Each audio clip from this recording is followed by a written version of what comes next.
예, 반갑습니다. 오늘 아침에 오니까 성도님들이 아직 눈도 많이 부어 있고 많이 피곤하게 보인다고 그렇게 또 얘기를 하더라고요. 그래서 아닌 게 아니라 그게 또 표시가 나는가 봐요. 우리는 숨길 수가 없습니다.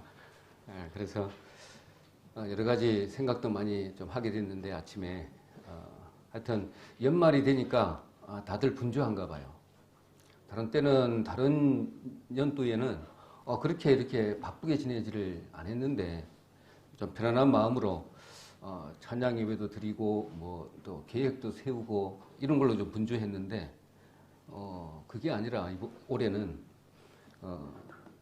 과업이 좀 마무리해야 되는 그런 시점에서 많이 시달리다 보니까 말씀 보는 시간도 부족하고요. 또 여러 가지로 부족한 부분이 많더라고요. 그러다 보니까 많이 피곤한 부분이 좀 없지 않아 있었습니다. 그래서 조금 좀 흐릿하게 보이고 좀 그런 부분이 좀 있습니다. 먼저 우리 말씀, 본문 말씀 한번 보고 말씀 이어가도록 하겠습니다. 우리 잘 아시는 말씀이니까 하도 많이 들어서 보니까 에베소서에 보니까 이렇게 빨갛게 막 이렇게 되어 있는 그런 부분도 보이는데 1장 1절, 2절 같이 한번 말씀 보도록 그렇게 하겠습니다. 같이 읽을까요? 시작. 하나님의 뜻으로 말미암아 그리스도 예수의 사도된 바울은 에베소에 있는 성도들과 그리스도 예수 안에 신실한 자들에게 편지하노니 하나님 우리 아버지와 주 예수 그리스도로 쫓아 은혜와 평강이 너희에게 있을지어다. 아멘. 전번 시간에 두 번에 걸쳐 가지고 에베소서 개요 한번 했었고요. 그 이후에 내용 분해 정도로 두 번에 걸쳐서 간단하게 말씀을 좀 드렸습니다. 그럼 오늘은 이제 본문의 말씀으로 들어가서 간단히 우리가 지금까지 배웠던 것 이야기를 들어보면 거의 익숙한 그런 말인데도 또 새롭게 다가오는 그런 내용일 수도 있다 이런 생각이 들어집니다. 바울이 최고의 성령 충만해가지고 있을 상태에서 자기가 사역했던 에베소 교회, 마음이 참 가있던 그 에베소 교회에다가 그때 당시에 기록이 콘남 동굴에도 많이 이렇게 발견되었던 문서 중에 편지로서의 문서들이 Q 자료라 그래가지고 엄청나게 많이 있었던 것을 우리가 알고 있습니다. 그 가운데서 쫙 추려가지고 정경을 만드는 그 가운데 보니까 상투적인 부분 앞에 편지를 쓴다 그러면 항상 머리가 있고 몸통이 있고 꼬리가 있고 항상 이런 식으로 다 편지를 썼다고 합니다. 그래서 사도 바울의 심령을 조금 생각해 보면서 이 말씀을 들으면 큰 은혜가 되겠다 생각이 들어집니다. 하나님의 뜻으로 말미암아 그리스도 예수의 사도된 바울은 에베소에 있는 성도들과 그리스도 예수 안에 신실한 자들에게 편지하노니 이렇게 이어가는데 여기서 몇 가지만 단어를 좀 집중해서 보면 집중해서 좀 생각을 해보면 의도하는 부분하고 일치가 되겠다 이런 생각이 들어집니다. 먼저 하나님의 뜻으로 말미암아 이렇게 되어 있는데 하나님의 뜻 그러면 우리가 좀 많은 그 부분이 생각이 나잖아요. 하나님의 경륜에서 비롯된 성경 전체가 이렇게 하나로 묶어지는 꿰뚫어지는 그런 부분도 생각할 수 있고 또 바울을 하나님께서 쓰신 목적으로 이렇게 조금 땡겨서 축소해서 본다면 바울의 삶을 통해서 나타나고자 하는 이방인의 전도자의 부분으로 생각할 수도 있겠습니다. 그렇지만 저는 이렇게 성령이 충만해가 있을 때에 편지를 쓴다라고 한다면 처음부터 끝까지 싹 생각하면서 편지를 썼지 않았을까 이런 생각을 이렇게 해보니까 창세 전부터 해서 세상 끝날까지 쫙 깨뚫어 보면서 편지를 썼다 이렇게라고 상상이 되어지더라고요. 그리고 그 이후에는 사도, 그 다음에 성도, 그 다음에 신실한 자, 그 다음에 은혜와 평강, 뭐 이런 식으로 좋은 단어는 여기다 다 집어넣어놨어요. 그러다 보니까 두 구절이지만 두 구절을 계속 묵상해 보다 보면 최고의 저 은혜가 좀 큰 구절이 아닌가 이런 생각이 들어집니다. 그래서 편지의 구성을 보면 제일 한 3단계로 나누면 머리 부분 도입이 되겠죠. 그다음에 몸통 부분 본문 하고자 하는 말을 있을 것이고 꼬리 부분에 있어서는 우리 결론을 짓는 말이 이렇게 될 것입니다. 근데 대부분의 그때 당시에 이 기록된 당시에는 다 이런 식으로 편지를 다 썼다네요. 기록에 어느 또 문서를 하나 딱 와가지고 보면 딱딱딱 세 부분으로 이렇게 딱 기록이 되어 있다고 합니다. 그렇게 본다라면 이런 부분들이 이렇게 그때 당시에는 교회는 있었지만 복음은 없었잖아요. 근데 편지로 주고받고 했어요. 그러다 보니까 이 편지가 얼마나 중요했던지 이렇게 알 수가 있습니다. 그래서 편지 그러면 우리가 그러니까 3가지 분류로 나눌 수가 있다고 말씀을 드렸는데 고린도후서 3장 한번 보도록 하겠습니다. 고린도후서 3장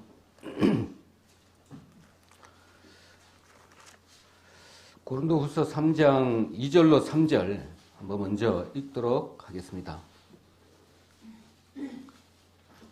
고린도후서 3장 2절로 3절 제가 읽도록 하겠습니다. 저희가 우리의 편지라 우리 마음에 썼고 뭇 사람이 알고 읽는 바라 너희는 우리로 말미암아 나타난 그리스도의 편지니 이는 먹으로 쓴 것이 아니요 오직 살아계신 하나님의 영으로 한 것이며 또 돌비에 쓴 것이 아니요 오직 육의 신비에 한 것이라 이렇게 말씀을 합니다. 그래서 진리의 말씀을 깨닫고 성전인 우리 성도님들은 그리스도의 편지입니다. 편지만 글로 남긴 편지만 편지가 아니고 구원받은 우리 성도님들은 그리스도의 편지인 것입니다. 그렇다면 이 편지를 받아보는 사람들 우리가 움직이는 부분이 우리가 배달부와 마찬가지죠. 그렇다면 우리가 하나님이 우리에게 성전 삼으셔서 우리 마음에 오셨는데 우리가 편지의 모습으로 이렇게 들려야 되겠죠. 에베소에도 들리고 그 다음에 빙 돌아서 7개 교회 빌라델피아 교회까지 이렇게 가는 모습으로 본다면 이 지방에도 들리고 저 지방에도 들리고 이렇게 간다면 우리가 곧 편지의 역할을 하는 것과 마찬가지다 이런 생각이 들어집니다. 그래서 1절에 보니까 정말 간단하게 이렇게 편지를 말씀을 하고 있는데 편지하노니 이렇게 되어 있는데 편지하노니 이렇게 번역이 안 돼 있다네요. 원래는.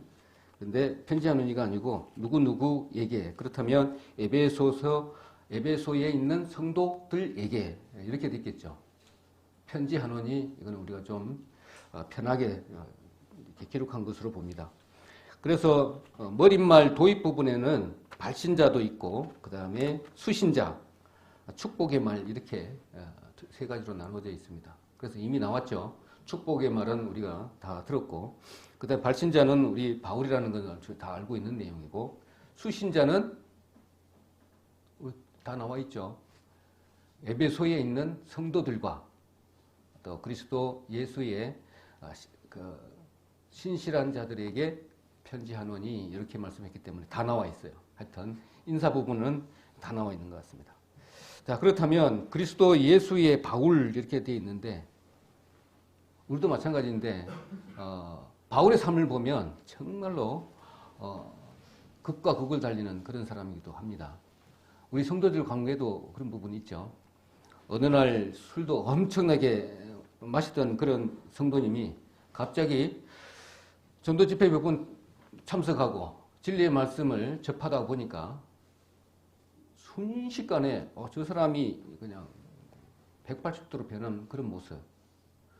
바울도 마찬가지잖아요. 그렇게 학식이 풍부했던 사람이 자기 방향이 좀 틀렸긴 했지만 그때 당시에는 하여튼 자기 삶을 통해서 오로지 자기 신념대로 행하다 보니까 예수님을 핍박하는 삶으로 탑을 달렸습니다. 타의 추종을 불허할 정도로. 그러다가 하나님을 만나고 난 이후에는 완전 또 180도로 달라지는 모습을 봅니다. 저희들도 똑같은 모습이 아닌가 이런 생각이 들어집니다.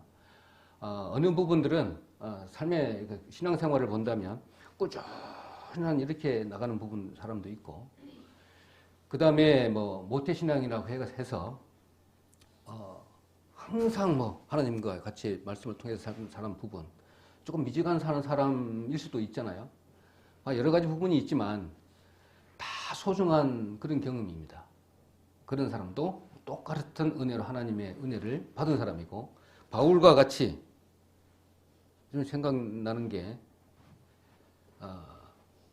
지금은 고인이 됐지만 아직도 기억이 많이 납니다. 누구냐면 어디죠? 여기 옥곡에 우리 전도 집회 한번 했잖아요. 전도 집회 아니고 전국 교회가 와가지고 했던 부흥회도 아니고 선교봉사 했었어요. 네. 우리 저 어디 섬에도 가고 막 이렇게 전국적으로 다녔잖아요.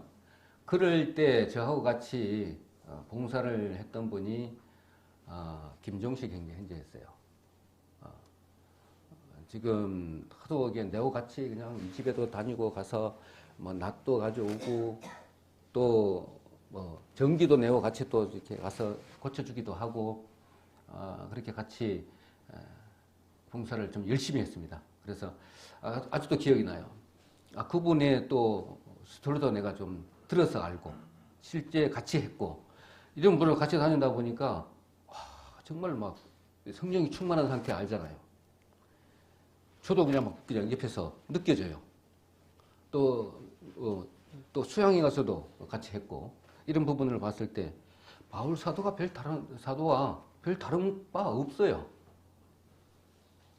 그렇게 본다면 그런 삶이 결코 하나님이 쓰시는 목적이잖아요. 이렇게 엄청난 성령 충만한 삶으로 사용할 부분도 있고 미지근하게 우리가 봤을 때는 미지근하지만은 그렇지 않습니다. 안에 잠재져 있는 하나님의 은혜가 항상 같이 있기 때문에 그렇습니다.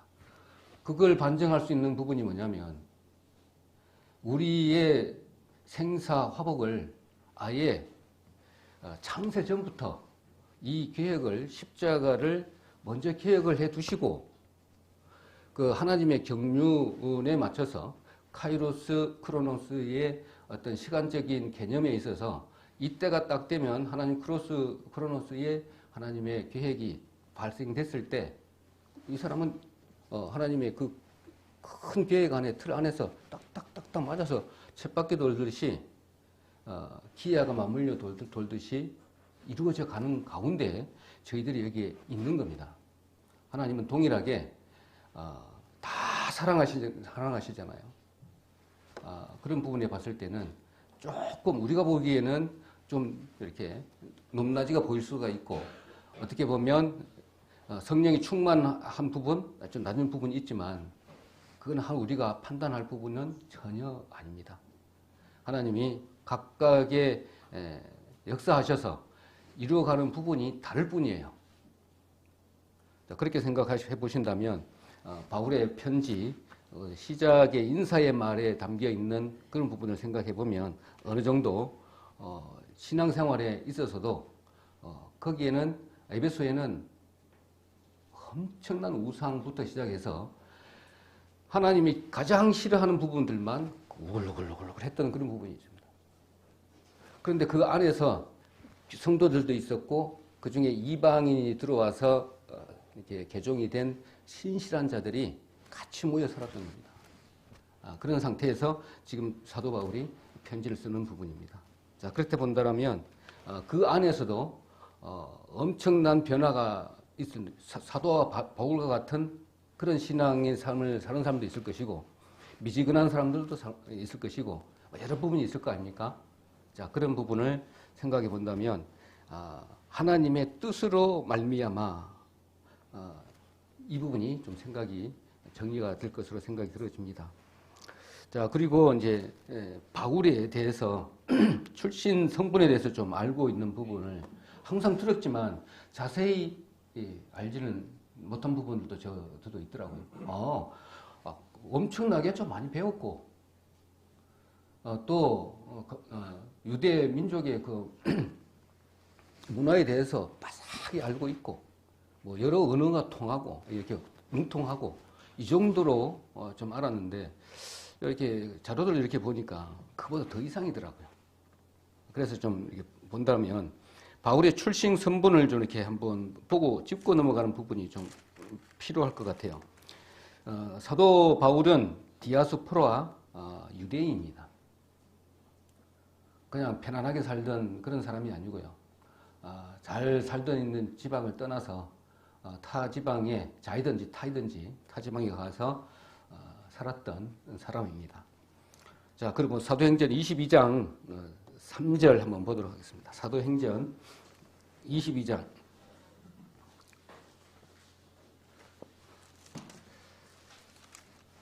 사도행전 22장 이거 한번 22장 3절 한 구절만 보면 전체적인 내용이 다 들어가 있습니다. 그래서 22장 3절 한 구절만 보도록 하겠습니다. 같이 읽을까요? 나는 유대인으로 길리기아 다수에서 났고 이 성에서 자라 가말리알 문화에서 우리 조상들의 율법의 엄한 교훈을 받았고 오늘 너희 모든 사람처럼 하나님께 대하여 열심하는 자라. 가말리엘 문화에서 배웠답니다. 자, 그래서 조금 더 본다라면 로마 시민이라고 그랬고요. 그거는 잘 알고 있는 우리 부분인데 로마 시민이 되는 경우가 좀 있죠. 그래서 조금 더 내용을 좀 들어간다면 로마 시민이 되는 경우에는 로마인의 부모에서 태어나야 되는 것이 첫 번째고요. 로마 시민이 되려면 그 다음에 두 번째로는 로마 시민이 종을 부려서 이 종에게 종노를 했잖아요. 이 종노를 한 것을 자유하게 해줬을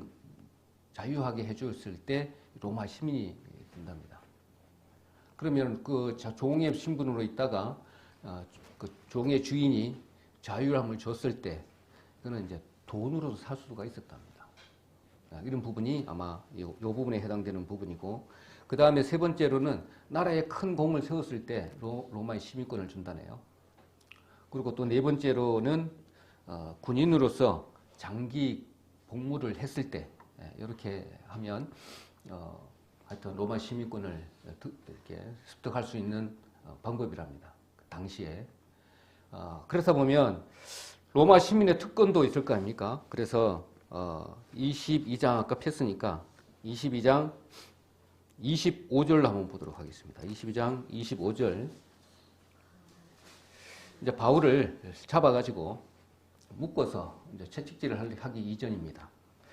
그러니까 가죽 줄로 바울을 매니 바울이 곁에 섰던 백부장들의 이르되 너희가 로마 사람 된 자를 제도 정하지 아니하고 채찍질할 수 있느냐 이렇게 묻습니다. 그래서 이 부분을 보면 로마 시민의 특권에 있어서 바울이 이야기를 하는 것이죠.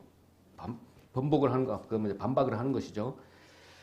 로마 시민권의 특권에 있어서 한 네 가지 정도 되는데 선거권이 있는 거 우리 잘 들어서 아실 겁니다. 선거권, 피선거권이 있습니다. 첫 번째로.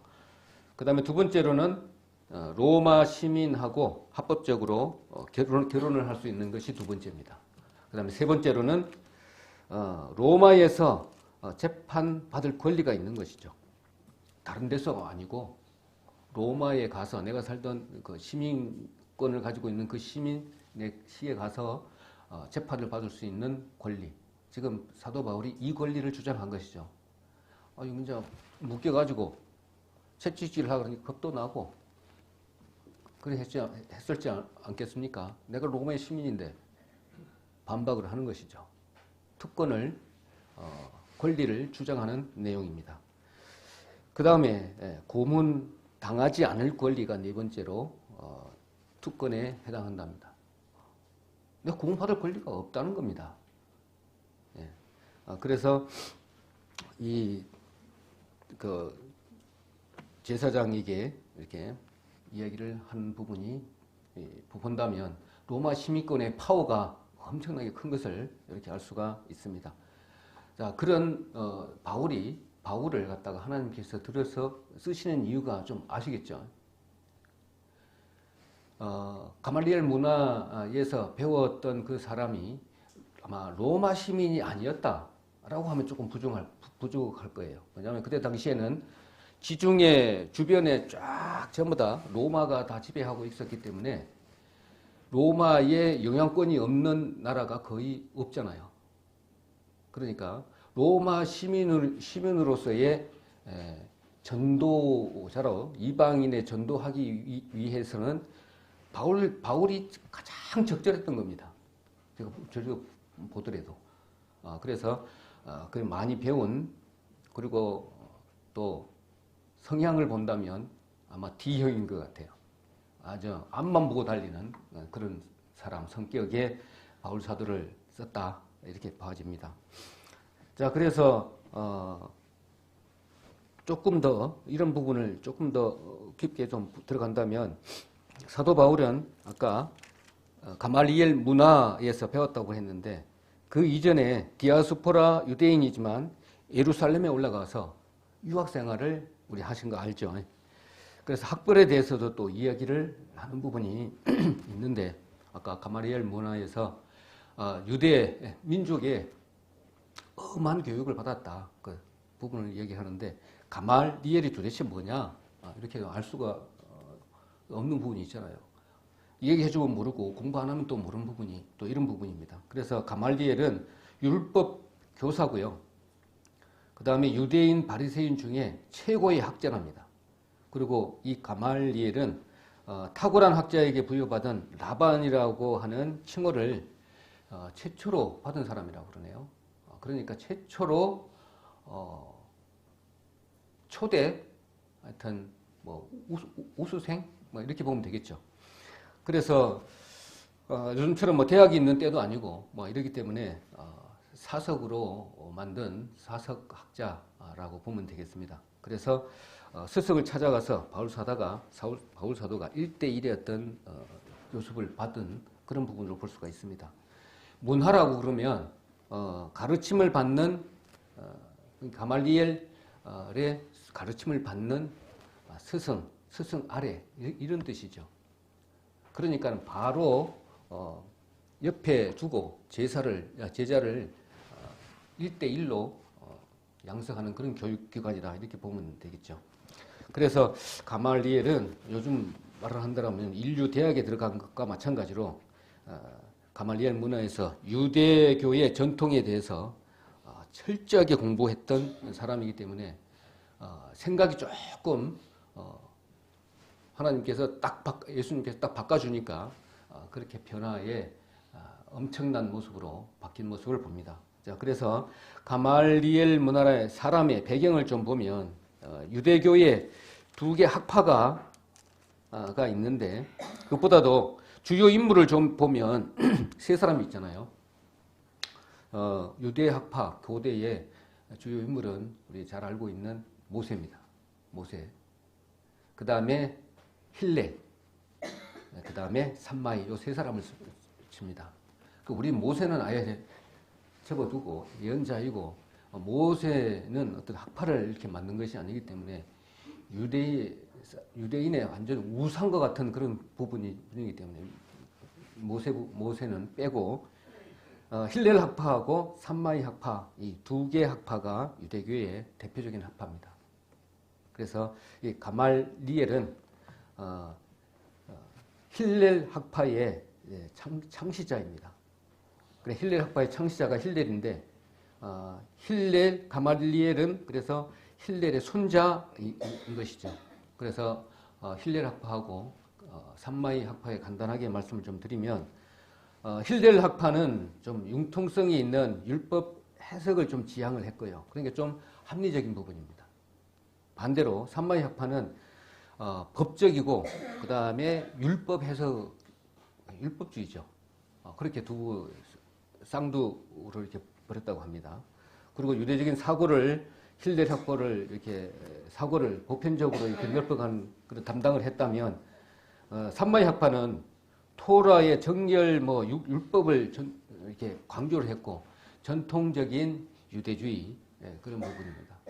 그러다 보니까 나중에 가서는 이렇게 확실하고 또 율법적이고 이거 뭔가 있는 것 같아. 산마이 학파로 사람들이 많이 몰리다가 나중에는 힐렐 학파로 다 몰렸답니다. 그러니까 그 힐렐 학파, 그 힐렐의 손자, 또 가말리엘, 이렇게 가말리엘은 그래서 힐렐 학파의 손자가 되는 것이죠. 그러니까 대대적으로 쫙 가말리엘 문화에서 그 전통적인 유대 교육을 받은 사도 바울이라는 것이죠. 그렇다면 하여튼 현대에 와가지고는 어떤 부분에 교육을 받았는지 대충 이해가 갈 겁니다. 자, 그런 바울이 초인류 교육을 받았기 때문에 이방인의 전도자로서 충분한 조건을 갖췄다 이렇게 보면 되겠습니다. 그래서 우리가 잘 알고 있는 바울은 또 이름이 또 하나 더 있잖아요. 사울도 있고 또 바울도 있고 막 이러는데 하나님의 뜻으로 이렇게 생각을 해보면 왜 그렇게 썼는지 바로 알 수가 있습니다. 사울은 히브리식 언어고요. 그 다음에 바울은 로마식 이름입니다. 그 두 가지로 보면 되는 것이죠. 그래서 이제 로마가 지배하고 있던 이방인에게, 이방 나라에게 전도를 하려고 보니까 그게 전부 다 로마의 영향권에 있었기 때문에 이제 사울에서 바울로 바꿔야 되는 것이 합당한 것이잖아요. 이방인 전도자로서. 자, 그렇게 보면 됩니다. 그래서 사울이라는 뜻은 구하다, 요청하다, 막 그렇게 이름이 되어 있더라고요. 그렇게 본다면 그 말이 맞다고 봅니다. 그래서 사도행전 13장 조금만 좀 앞으로 좀 봤으니까 13장 앞으로 조금 넘겨서 13장 한번 보도록 하겠습니다. 사도 바울이 처음에는 사울로 쭉 활동해 가다가 바울로 바뀔 때가 있죠. 우리가 좀 그걸 확인해 볼 필요가 있겠습니다. 사도행전 13장 4절 한번 보도록 하겠습니다. 4절. 두 사람이 성령의 보내심을 받아 실루기아에 내려가 거기서 배 타고 구브로로 가서 이렇게 됐는데 그 두 사람 있잖아요. 그 두 사람은 바로 위에 2절 주를 섬겨 금식할 때에 성령이 가라사대 내가 불러 시키는 일을 위하여 바나바와 사울을 따로 세우니라 하시니. 그래서 바나바하고 사울이 지금 구브로로 전도하고 가는 그런 내용입니다. 그래서 이때도 마찬가지로 사울이라고 했고요. 그 다음에 9절로 한번 보도록 하겠습니다. 그 밑에 9절. 9절에는 바울이라고 하는 사울이 성령이 충만하여 그를 주목하고 이렇게 기록하고 있습니다. 그렇다면 구브로로 선교 활동을 이렇게 갔을 때 처음으로 사울에서 바울로 이렇게 바뀌는 대목입니다. 이때부터는 이제는 저 이방 전도를 이제 가야 되는 시간이죠. 그러면 사울로 가는 것보다는 바울로 가는 게 정확하게 합당한 것이죠. 그렇게 보면 사울은 히브리식 이름, 바울은 로마식 이름으로 전도를 하기 위해서 이름을 바꿨다. 이렇게 보면 되겠습니다. 그래서 사도, 그 다음에 그 이후에 보면 1절에 그러니까 하나님의 뜻으로 했고 그 다음에 바울 이야기했고 그 다음에 사도 이방인의 지금 사도로 지금 출발을 하고 있는 것이잖아요. 그래서 우리가 지금 편지잖아요. 우리가 그리스도의 편지입니다. 그리고 바울도 마찬가지로 그리스도의 사도인 것이죠. 사도, 제자, 사도. 이거는 12제자를 세웠을 때는 제자라고 부르고 난 이후에는 조금 지나고 나서는, 한참 지나고 나서는 사도로 다 바뀌는 것을 봅니다. 그러면 이제 충분하게 제자로 임명을 하고 난 이후에, 충분히 가르치고 난 이후에 이제 세상에 내보낼 때는 이제는 사도로 보내심을 이렇게 하는, 보냄을 입은 자로 이렇게 하는 것들을 봅니다. 그래서 다시 말하면 로마식 이름인 바울, 또 보편적인 이름을 사용했다 이렇게 보아지고, 그 사도 아포스톨로스, 이렇게 히브리는 이야기를 하는데, 사도 아포스톨로스 우리 많이 들어봤잖아요. 그래서 뜻은 사도, 보냄을 받은 자, 위임 받은 자, 대리자 이렇게 되어 있는데, 이 뜻을 쭉 이렇게 생각을 해보니까 아까 제자라고 그랬는데, 제자에서 사도로 바뀔 때 우리 보면 복음성가에 있는가요? 파송의 노래 부를 때 항상 이제 제자로 삼아가지고 충분히 이제 말씀으로 가르치고 난 이후에는 이렇게 파송을 할 때 이제 사도라고 명칭을 해서 세상에 이제 내보내게 되잖아요. 우리들도 마찬가지로 계속 이제 구원받고 난 이후에 하나님에 대해서 몰라. 쭉쭉 배우고 난 이후에는 이제 내가 어느 정도 이제 하나님을 알고 나면 이제 내가 전도를 해야 되겠다는 마음이 충만하게 이제 올라오잖아요. 이거 어쩔 수가 없어요. 주체를 못해. 이때부터는 이제는 하나님이 마음 가운데 가만히 두지를 않습니다. 성령께서 역사하셔서 세상에 가서 빨리 입술을 벌려서 전도하라고 합니다. 누구나 다 마찬가지잖아요. 그러다 보니까 어떤 분들은 처음에는 잘 전도해서 열매가 많이 있는가 하면 쭉 가다가 세상과 타협을 하고 내 개인적인 생각, 생각으로 해서 눌리고 이러다 보니까 용기도 없어지고, 위로 보는 것이 아니라 아래만 보고 쭉 어깨도 축 처져 있고 펴지도 못하고 막 이런 부분들이 우리를 많이 억누르고 있죠. 억누르다 보니까 그런 부분이 생각이 이렇게 사로잡혀 있는데, 바울은 성격상 또 배운 것으로 봐서도 이런 부분은 감히 접근하지를 못한 그런 부분들을 우리 성경을 보면 알 수 있습니다. 성격도요, 내가 다른 부분에, 가족 간에, 어떤 주변에, 로 인해서 내가 갈 길을 방해받을까봐 다 자르고, 결혼도 안 하고, 기타 등등. 그 다음 하나밖에 모르고, 남자다운 역할로 한 길을 쭉 간 것 같아요. 그런 부분을 잘 나타나 있는 걸 보게 됩니다. 그래서 우리도 이 사도 바울과 같이 우리 사도인데, 또 그리스도의 편지인데, 또 사도 바울이 편지 쓰면서 인사의 문구로 두 구절을 남겼을 때 어떤 마음이었는지 상상 내지는 그 뜻을 충분하게 이해될 수 있습니다. 사도 바울도 예수님을 사도 바울은 만나보지도 못했어요. 그리고 또 배우지도 않았어요. 예수님에 대해서. 그러면서 예루살렘에 와가지고 그 제자들과 합류해서 전도를 가야 되잖아요. 그럴 때 이야기를 하는 부분이 나오는데, 바울의 심령 내지는 정확한 뜻을 이야기하는 부분이 고린도전서 15장 한번 보도록 하겠습니다. 고린도전서 15장 15장에 보면, 고린도전서 15장 9절 보도록 하겠습니다.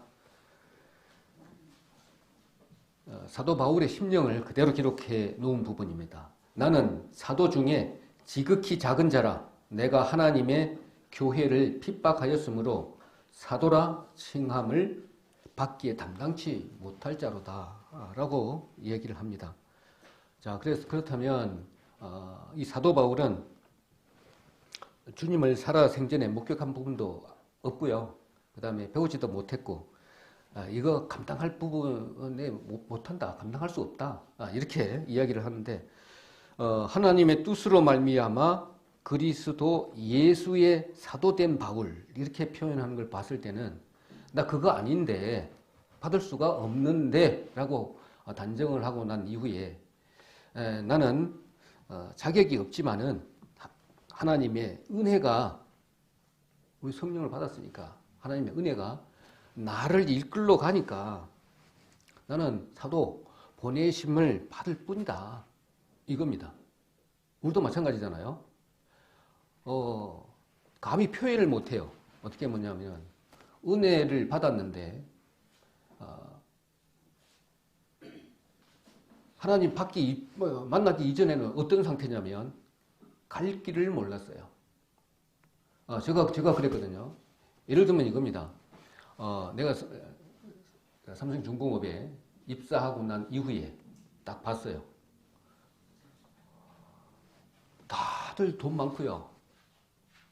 그룹마다 어마어마합니다.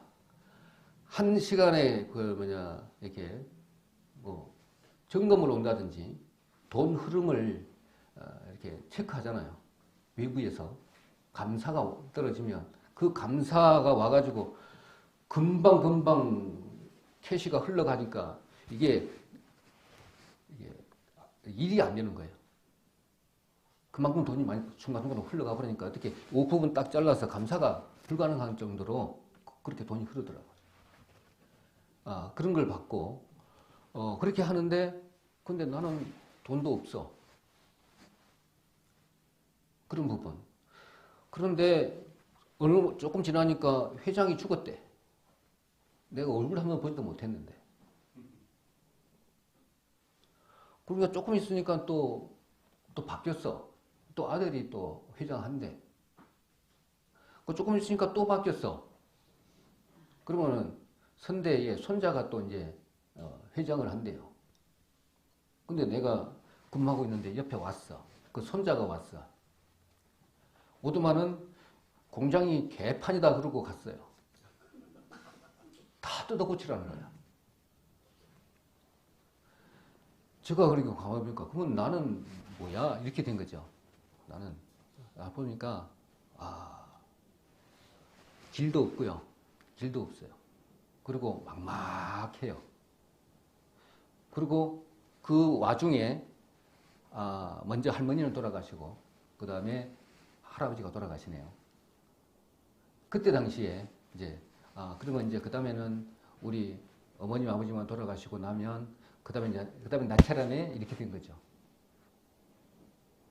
그러니까 이제 죽음에 대해서 좀 생각을 하게 된 거죠. 이게 죽음은 도대체 듣는 거는 많이 있었어요. 들은 거는 많이 있는데 정말 그러면 죽을 때는 정말 아플까?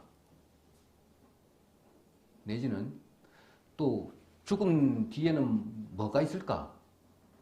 근데 그 돈 많은 우리 회장은 죽었는데 그러면 뭘 갖고 갔지?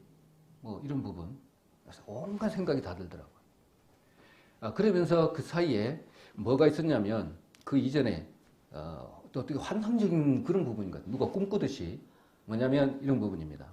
내가 여름에 매미가 뺑뺑뺑 울고 있는데 고등학교 때입니다. 울고 있는데 더워서 숙제는 해야 되겠고 그래가지고 마루에서 제도라고 한 거 있어요. 제도. 내가 건축가니까 제도하고 있는데 저 맞은편 조그만한 산인데 아침부터 해가지고 저 앞쪽 동네에서 사람이 돌아가셨는가 봐.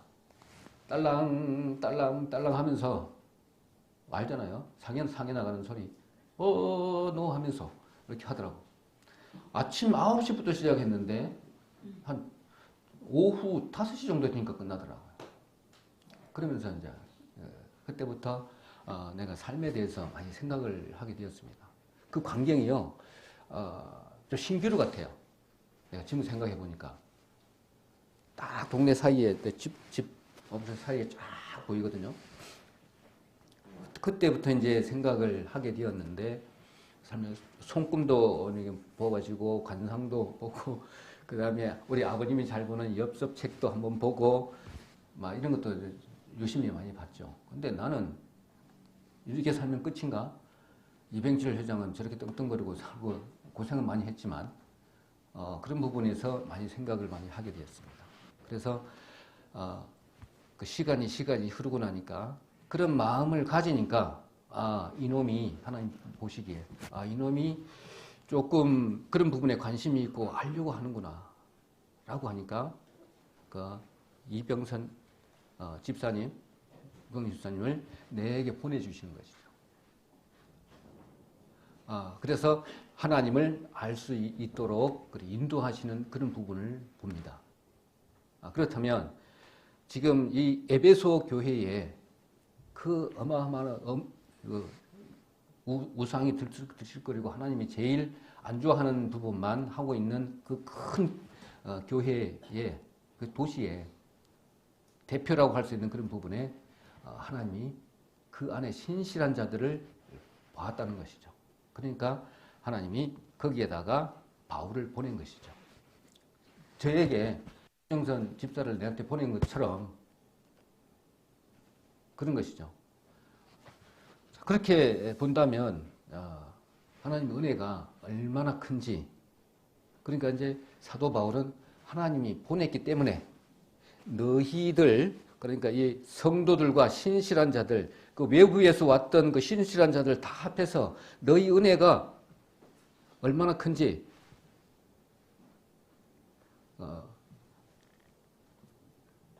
정말로 그 편지 쓸 때에 옆에 보지는 않았지만 그 마음이 충분하게 느껴지는 그런 부분이 아닌가 이렇게 생각이 들어집니다. 그냥 이렇게 봤을 때 뭐 하나님으로 말미암아 하나님의 뜻으로 말미암아 그리스도 예수의 사도된 바울은 그리스도 신실한 자들에게 편지하노니 은혜와 평강이 너희에게 있을지어다. 몇 번 들었어요. 한 몇 번 들었는지는 몰라요. 하여튼 들었는데 그게 아니라는 것을 이렇게 느껴지는 것을 보아집니다. 그래서 하나님 뜻으로 말미암아 1절부터 2절까지 딱 보니까 쭉 이어지잖아요. 하나님의 12가지 속성이 이렇게 물 흐르듯이 쫙 이어지잖아요. 지금 현재 얼마 남지 않는 세상 끝날 시점에 중간 요만큼 다 가까워져 있는 상태, 저희들을 지금 우리가 이 말씀을 보고 있는 상태에서 생각하는 거 하고, 그 다음에 사도 바울이 그때 당시에 아꼈던 교회 성도들과 신실한 자들에게 편지의 붓을 딱 들었을 때의 마음하고, 그렇다면 우리 전체적인 성경 한 줄로 딱 일맥상통하게 흐르는 그 맥락, 그걸 본다면 이해가 더 커지는 부분을 봅니다. 그래서 하나님의 12가지 속성, 존재적인 부분에 있어서 삼위의 하나님, 그 다음에 스스로 계시는 분, 그 다음에 영원하고 불변하시는 분, 딱 그런 걸 상상을 할 수가 있고요. 그 다음에 사역적으로 봤을 때는 창조자이시고, 그 다음에 전지전능하시고 무소부재하시고, 그 다음에 성품적으로 본다면 사랑이시고, 그 다음에 자비하시고, 그 다음에 은혜, 오늘 은혜만 중점적으로 가는데 그냥 은혜이시고, 마지막으로 공의의 하나님이신데 그 12가지 속성이 여기에 하나님의 뜻으로 말미암아 이 안에 다 함축되어 있는 것입니다. 그렇다면 창세전부터 이게 우리가 만들기 이전부터 십자가를 계획을 하시고, 우리가 여기 살았다고 하지만 지금 사도 바울이 그 깨닫고 난 이후에 봤을 때를 본다면 엄청난 것을 깨닫고 난 이후에 쓴 것이라는 것입니다. 우리 피조물이기 때문에 이런 과정, 시간적인 부분에 있어서 연단을 시켜서 하나님은 영적인 존재이잖아요. 보이지를 않아요.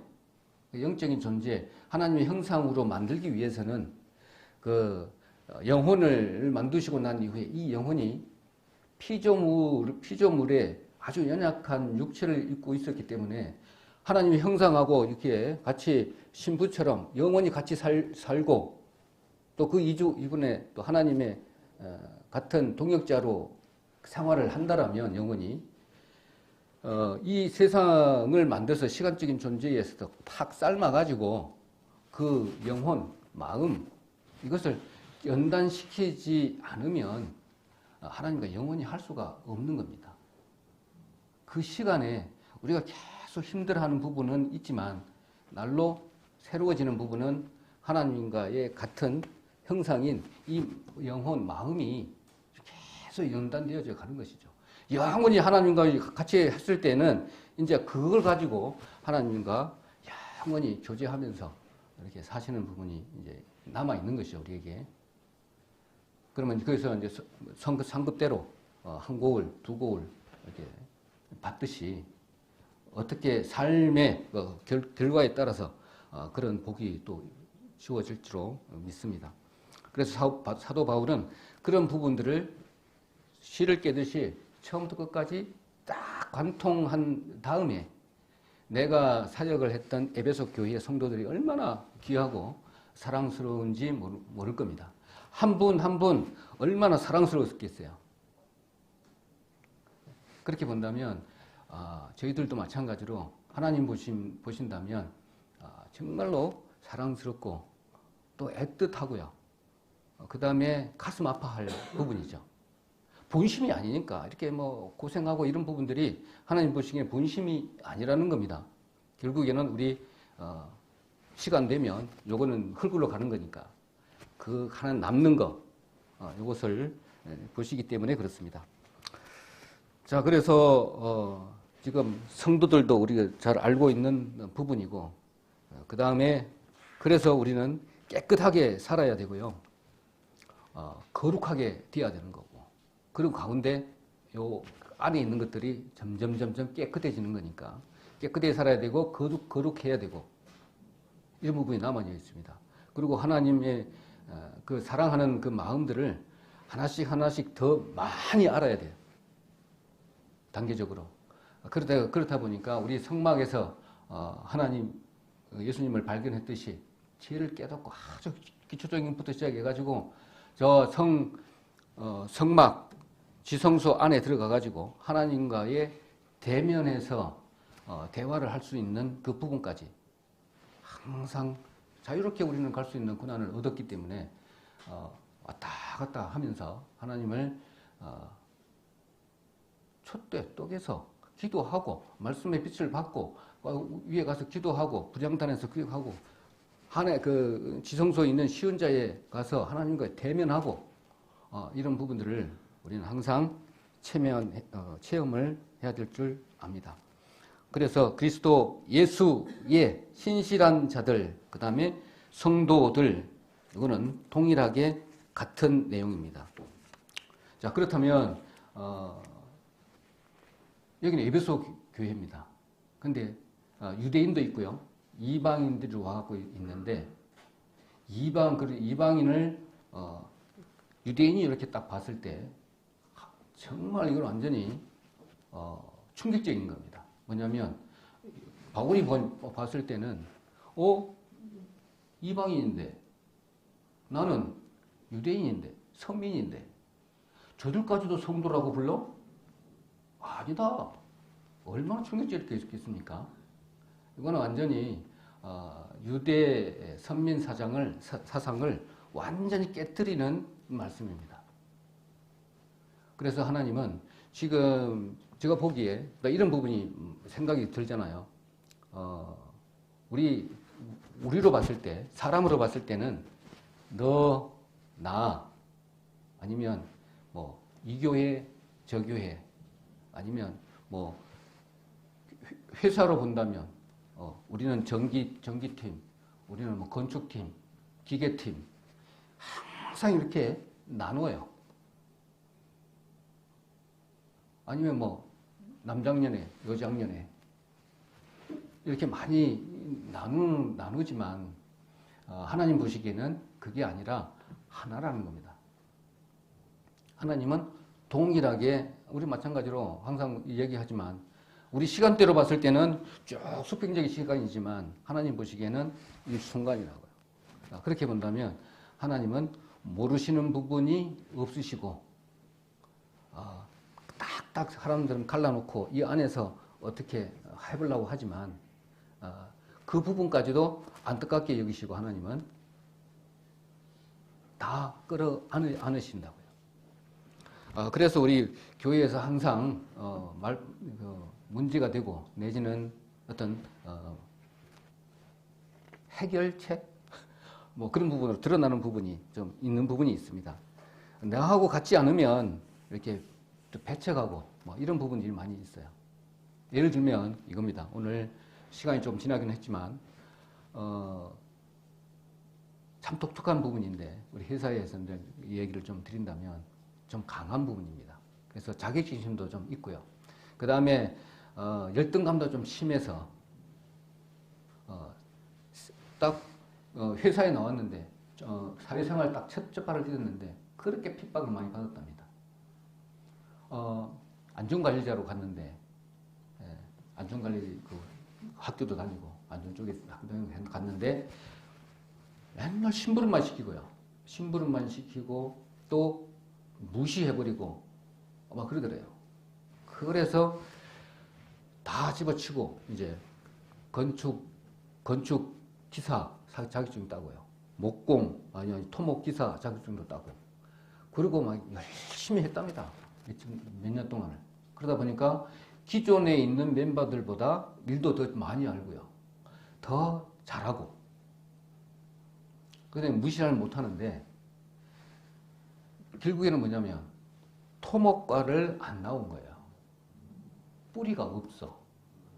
뿌리가 없다 보니까 실력은 인정을 받는데 이렇게 땡겨주고 밀어주고 이런 끈이 없는 거예요. 그러다 보니까 항상 열등감에 차 있어서 표현하기를 항상 너는 왜 그래? 너는 왜 그래? 그러니까 또 성격도 아주 개팍해요. 이러다 보니까 그 사람하고 같이 이렇게 어울리려면 그 사람보다 월등히 잘해버리든지 안 그러면 충분하게 다 수용을 하고 받아들이고 그냥 동화되든지 이 두 가지밖에 없는 거예요. 근데 일을 잘하고 내 마음에 든다 그러면은 막 그리고 내보다 좋은 학교 나왔다 그러면 그냥 엎어집니다. 그냥. 그런데 그렇지 못하고 일도 못하고 맨날 그렇게 된다 그러면 이거는 완전히 그냥 막 매장시켜버리는 그런 성향을 가지고 있습니다. 근데 이제 내가 그 안에서는 나이가 좀 제일 많아요. 네. 그러다 보니까 이제 내 의견을 많이 따라주긴 하는데 좀 안타까운 부분은 말끝마다 이제 교회에 다니는 사람들을 핍박하는 발언들을 많이 해요. 내가 자기가 놀아주고 해야 되는데 그저께도 마찬가지로 전번에도 말씀드렸지만 꼭 내가 뭘 해야 되는데 그때 되면 나를 찾아와요. 자, 그래서 그때 할 때마다 하나님 얘기를 딱 하면 그게 어딨냐? 눈에 안 보이는 걸 어떻게 믿으라고 하느냐? 그런데 우리 작은 아버지 보니까 교회 다닌다고 하는데 정말 별거 하나도 없더라. 뭐 삼육교회? 삼육교단? 거기 다닌대요. 그러면서 교회 다니는 분들에게 완전 배척을 하고 있더라. 또 한 가지 더 뭐냐면 자기 친구가 교회 다니는데 그 와이프가 목사 하고 있는데 일주일에 몇 번씩 어디까지 가서 교회를 공부하고 다닌대요. 그러면서 하는 얘기가 맨날 교회밖에 모른다는 거야. 그러면서 나 그거 싫다 이러는 거야. 그러면서 내한테 할 이야기는 그거밖에 없어요. 다른 거는 뭐 말할 건 없지만. 자, 그러면서 이제 어느 정도 한 번씩 세상 이야기 하는 것보다는 그런 얘기 하는 게 더 낫잖아요. 그래서 언제쯤은 깨어지겠다. 이런 생각도 하게 됩니다. 자, 그래서, 은혜 이야기 하다가 지금 이렇게 한쪽으로 좀 빠졌는데, 우리는 그리스도의 편지이기 때문에, 우리는 반드시 그 편지의 역할을 해야 되잖아요. 그래서 사도 바울도 나도 그리스도의 보냄을 받은 자다. 내가 어디 살아있는 동안에 내가 뭐 많이 배워서 이런 능력이 있는 것이 아니라 하나님의 은혜로 내가 은혜를 받아서 보내심을 입은 자의 역할을 할 뿐이다. 봐라, 나는 예수님도 모른다. 내가 배운 것도 없다. 나 잘 알지 않느냐. 그렇지만 내가 너희들을 가르치고 지도하고 이런 그 사도의 역할을 내가 받았다. 그래서 나는 지금부터 쫙 유럽 부분 전체를 이방인의 전도자로 가겠다. 이런 내용입니다. 자, 그렇다면 그 축원의 말을 얼마나 은혜와 평강이 너희에게 있을지어다라고 하는 그 말이 얼마나 우리에게 와닿는지 알 수가 있을 것 같다. 이런 생각이 들어집니다. 그래서 한 가지 더 이제 우리 교회에 조금 잘 안 풀리는 부분. 저도 예전에 그것을 풀지는 못하는 그런 부분이 있는데 뭐냐면 이런 부분이 항상 하나가 되는 데서 이렇게 방해가 되고 또 관계적인 부분에서도 이렇게 풀지 않으면 안 되는 부분이 있더라고요. 이게 뭐냐면 교회에만 있는 그런 부분인 것 같아요. 뭐냐면 세상에서는 술 한잔 먹고 한번 뭐 탁탁탁 하고 좀 주먹질하고 그러고 나면 사람 만나면 다 풀리거든요. 근데 교회는 그렇지를 못해요. 그래서 저 갈등이라는 부분, 이 부분 정말로 알고 있는 내용이지만 잘 안 풀리면 안 하면 이게 점점 쌓이더라고요. 자, 갈등은 우리 잘 알고 있듯이 칡갈자에 등나무 등자인 줄 잘 알고 있습니다. 근데 이와 똑같이 그 나팔꽃도 똑같아요. 그 다음에 뭐 인동초 있잖아요. 전부 다 덩굴 식물인데, 자, 그런 부분을 봤을 때 칡넝쿨은 왼쪽으로 돌아요. 왼쪽으로 나무를 감고 올라갑니다. 등나무는 오른쪽으로 감고 돌아가죠. 오른쪽으로 올라가요. 근데 이 두 다 습성이 뭘 타고 감고 지나가잖아요. 감고는 특성이 있습니다. 그러다 보니까 어떨 때 보면 한 나무에 칡하고 등나무하고 같이 가는 거 우리 많이 보잖아요. 칡은 왼쪽으로 돌라고 그러고 등나무는 오른쪽으로 돌아가요. 그럼 한 바퀴 돌 때 두 번 결쳐요. 근데 내가 올라가려고 먼저 하다 보니까 꽉 조이니까 세 개죠. 나무, 살아있는 나무하고 등나무하고 칡넝쿨하고 하나가 돼가지고 완전히 막, 야, 어떻게 저렇게 될 수가 있을 정도로 변해가고 있습니다. 진짜 끔찍할 정도죠. 이게 결국에는 하나가 죽어야 끝이 됩니다. 끝이 납니다. 나무가 죽든지 아니면 등나무 중에 칡두 중에 하나가 잘려서 나가게 되면 그때 이제 싸움이 끝납니다. 자, 그리고 또 어떤 칡넝쿨은요, 둘 다 어떻게 뭐 대화를 했는지 그건 잘 모르겠는데 쫙 이렇게 맞물려서 이렇게 감아 올라간 것이 아니라 느슨하게 이렇게 올라간 그런 칡넝쿨 같은 나무도 있습니다. 좀 교훈이 되지 않습니까? 이거는 갈등은요, 이와 마찬가지로 서로 이렇게 방향이 틀릴 뿐이에요. 방향이 틀릴 뿐이라. 그렇다면 그 방향이 틀리는 걸 갖다가 내 방향대로 와, 이게 갈등이거든요. 내 뜻대로 해. 내 의견대로 너가 따라와. 이렇게 동화시키는 거예요. 상대방을 동화시키는 것이 갈등의 시작이잖아요. 너는 왜 이렇게 안 돼? 나는 이런 생각이 맞는데. 이런 것이죠. 자, 그래서 세상의 사람들은 다 이런 부분에서 엄청난 스트레스를 많이 받습니다. 그 우리 사무실 얘기 내가 몇 번 했지만, 자, 이런 부분이잖아요. 그래서 이것을 해결하려면 상대방을 이해할 수밖에 없어요. 근데 이해를 어떻게 해야 돼요? 우리 잘 알고 있지만 너와 나는 다르다는 것을 참 인정하기가 정말 힘들어요. 다르다는 것을 인정하게 되면 정말 그게 해결이 되는데 그렇게 안 돼요. 자, 그래서 갈등의 그 해소는 다름을 받아들이는 그 방법인데, 그러면 어떻게 해야 되냐? 내가 아무것도, 상대방을 아무것도 모르고 그렇게 해왔겠지. 그렇게만 인정을 하고 나니까 왜 너는 내 마음대로, 내 뜻대로 안 돼? 이게 맞는데 왜 이대로 안 해? 이것은 뭐냐면 지금까지 내가 가지고 있는 전제로 가지고 상대방을 완전 깔아뭉개버리는 행동이거든요. 자, 그렇다면 어떻게 해야 되냐면 상대방을 알 수 있는 것들을 알도록 노력을 해야 되는 거예요. 아, 저 사람 내하고 틀리는 부분이 뭔지를 충분히 알아야 됩니다. 어떻게 생활해왔고 어떤 패턴이고 어느 걸 싫어하고 어느 걸 좋아하고 이런 부분이 있잖아요. 그래서 내가 그 이야기를 우리 직원들한테 얘기를 했어요. 사람들 오면 이 사람 때문에 못 견뎌요. 못 견디고 다 가버려요. 갈등으로 인해서. 그래서 내가 이 얘기를 했어요. 그 사람이, 당신 저 사람 대해서 뭐 얼마나 알아?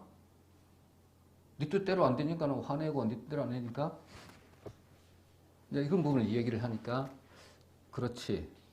인정은 안 하지만 반박은 안 하더라고. 자, 이런 부분이 있습니다. 우리도 마찬가지입니다. 교회 안에서 특히나 또 말씀을 가지고 교제할 때나 이런 부분이 많이 있습니다. 근데 상대방이 알려고는 잘 안 해요. 어떻게 해가지고 이 자리에 왔는지, 내지는 어떤 과정을 거쳐서 구원을 받았는지, 또 생활 패턴은 어떤 것인지, 이런 부분을 알게 되면, 어떤 걸 좋아하고 나쁜 걸 알게 되면 이제 그것이 이해가 되는 것이죠. 예를 들면 목사님은 국을 잘 안 드셔. 그런데 자꾸 국을 드시라고 막 두 분 갖다 줘. 그러면 목사님에 대해서 잘 모르시는 거잖아요. 전도사님 같은 경우는 매운 걸 또 싫어해, 내지는. 그러면 왜 매운 걸 싫어하지? 이렇게 맛있는 걸 그렇게 할 수는 없잖아요. 그렇다면 국 대신에 다른 걸 드려야 되고요. 그럼 덜 맵게 하면 되는 거고, 그렇게 해서 저 사람 원래 그렇구나 알면서도 이것을 실천하는 것이 정말 안 되더라고.